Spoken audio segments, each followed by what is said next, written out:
एक ऐसा personality trait है जिसकी वजह से बहुत से लोग डिप्रेशन का शिकार, ना ही केवल डिप्रेशन के शिकार होते हैं जबकि डिप्रेशन उनका बना भी रहता है। और दवाइयों से भी बहुत ज्यादा जब रिलीफ नहीं, तो कहीं ना कहीं ये पर्सनैलिटी ट्रेट और इससे जुड़ी जो उनकी सोच होती है, इससे जुड़े जो उनके बिहेवियर होते हैं, वो कहीं ना कहीं जिम्मेदार होते हैं डिप्रेशन के बने रहने के लिए। और जब साइकोथेरेपी की जाती है तो इस तरह के पर्सनैलिटी ट्रेट में बदलाव लाना जरूरी होता है ताकि एक व्यक्ति अपने को डिप्रेशन से बाहर कर पाए। इस तरह के पर्सनैलिटी ट्रेट को कहते हैं सोशियोट्रॉपी। दो शब्दों से मिलकर बना है, सोशियो और। आप अगर विज्ञान के स्टूडेंट रहे हैं तो आपने एक शब्द सुना होगा बचपन में, फोटोट्रॉपिक।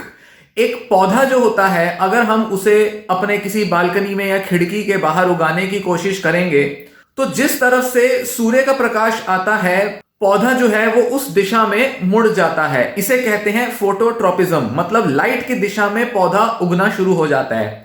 सोशियोट्रॉपी का मतलब होता है समाज की दिशा में एक व्यक्ति कितना अपना ध्यान देता है या समाज एक व्यक्ति को कितना प्रभावित करता है। कुछ लोगों का स्वभाव होता है कि वो बहुत ज्यादा चिंता करते हैं कि लोग उनके बारे में क्या सोचते हैं, लोगों के बीच एडजस्ट होने में उनको दिक्कत आती है, लोग उनके बारे में क्या धारणा बनाते हैं या लोग उनके साथ सख्ती बरतेंगे या नरमी बरतेंगे, इस बारे में उनके विचार अक्सर चलते रहते हैं। तो ऐसे लोग जिनमें इस तरह की सोच बहुत ज्यादा होती है, हम कहेंगे कि उनमें ज्यादा मात्रा में सोशियोट्रॉपी पाया जाता है। सोशियोट्रॉपी एक पर्सनैलिटी ट्रेट है और कुछ लोगों में यह ज्यादा पाया जाता है तो वहीं कुछ लोगों में यह कम पाया जाता है। जिन लोगों में यह ज्यादा मिलेगा वो लोग हमेशा दूसरों से अपनी तुलना ज्यादा करेंगे, वो हमेशा दूसरों के बीच अपनी जगह बनाने के लिए संघर्ष करेंगे, दूसरों के साथ अपनी स्किल्स को लेकर हमेशा संघर्ष करेंगे कि लोगों के साथ मिलना जुलना कैसे है, लोगों के साथ किस तरह का व्यवहार रखा जाए, लोग मुझे पसंद करेंगे या नहीं करेंगे, लोग मेरे साथ अच्छे से पेश आएंगे या नहीं, मुझे क्या करना चाहिए ताकि लोगों के बीच मुझे जगह मिले, लोगों से बात कैसे किया जाता है, अलग अलग सिचुएशंस में कैसे एक्ट करना चाहिए, बिहेव करना चाहिए, वो इस बारे में अक्सर संघर्ष करते हैं। तो वहीं जिन लोगों में सोशियोट्रॉपी के लेवल्स कम होते हैं वो अक्सर बड़े बोल्ड दिखाई पड़ेंगे। उनको इस बात का फर्क नहीं पड़ता कि उनके दो मित्र हैं या दो से ज्यादा मित्र हैं, वो बहुत ज्यादा दूसरों पर निर्भर नहीं रहेंगे। ऐसा नहीं है कि इनके दोस्त कम होंगे, बस इनकी जो सोच है वो इस तरह से नहीं चलेगी कि जिसमें वो दूसरों को ज्यादा अहमियत दें, बजाय इसके ये खुद को ज्यादा अहमियत देना पसंद करेंगे। तो वहीं जिन लोगों में सोशियोट्रॉपी ज्यादा होती है वो अपने से ऊपर दूसरों को रखते हैं, दूसरों के बीच उनको कितनी स्वीकृति मिल रही है, दूसरे उनके प्रति कैसा लगाव रखते हैं, इस बात की चिंता वो ज्यादा करेंगे। तो आप देख सकते हैं कि डिप्रेशन ज्यादा मिलेगा उन लोगों में जो दूसरों की चिंता करेंगे या दूसरों से अपनी तुलना करेंगे, जो केवल इसी चीज के संघर्ष में लगे रहेंगे कि समाज में हमारी क्या जगह है, समाज में हमारे कितने मित्र हैं, समाज के लोग मुझे कितना पसंद करते हैं, समाज में मेरा रुतबा कितना है, स्टेटस कितना है, समाज के लोगों के हिसाब से मैं अपना करियर, अपने रिश्ते बना पाया हूं या नहीं, या बना पाई हूं या नहीं। इस तरह का संघर्ष जिसमें एक सामाजिक तुलना चलती रहती है, समाज में जगह बनाने के लिए एक व्यक्ति संघर्ष करता रहता है। इस तरह की मानसिकता से जब एक व्यक्ति बहुत ज्यादा घिर जाता है तब उसमें डिप्रेशन के चांस बढ़ जाते हैं। बचपन से लेकर युवावस्था तक कुछ बच्चों में जैसे जैसे बड़े होते जाते हैं इस तरह का पर्सनैलिटी ट्रेट काफी ज्यादा मात्रा में देखने में आता है।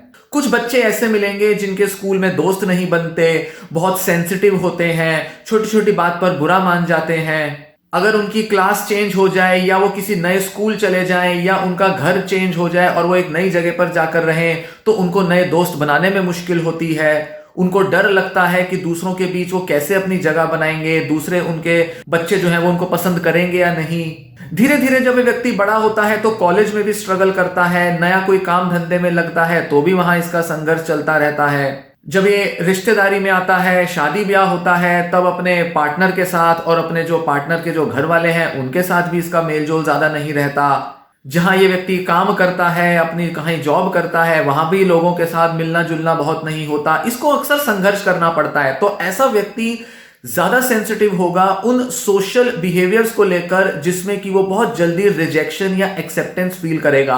ये व्यक्ति बहुत ज्यादा दूसरों पर ट्रस्ट भी कर लेगा, बहुत ज्यादा दूसरों पर निर्भर भी हो जाएगा, और जब इसको लगेगा कि वो लोग अब उस पर ध्यान नहीं दे रहे या उन लोगों के साथ अब थोड़ा संघर्ष करना पड़ रहा है, तो इसके अंदर बहुत हताशा महसूस होगी, रिजेक्टेड सा फील करेगा और अंदर से बहुत डर जाएगा, घबरा जाएगा जब इसे लगेगा कि लोग अब उसके आसपास नहीं है या लोग उसे पसंद नहीं करते।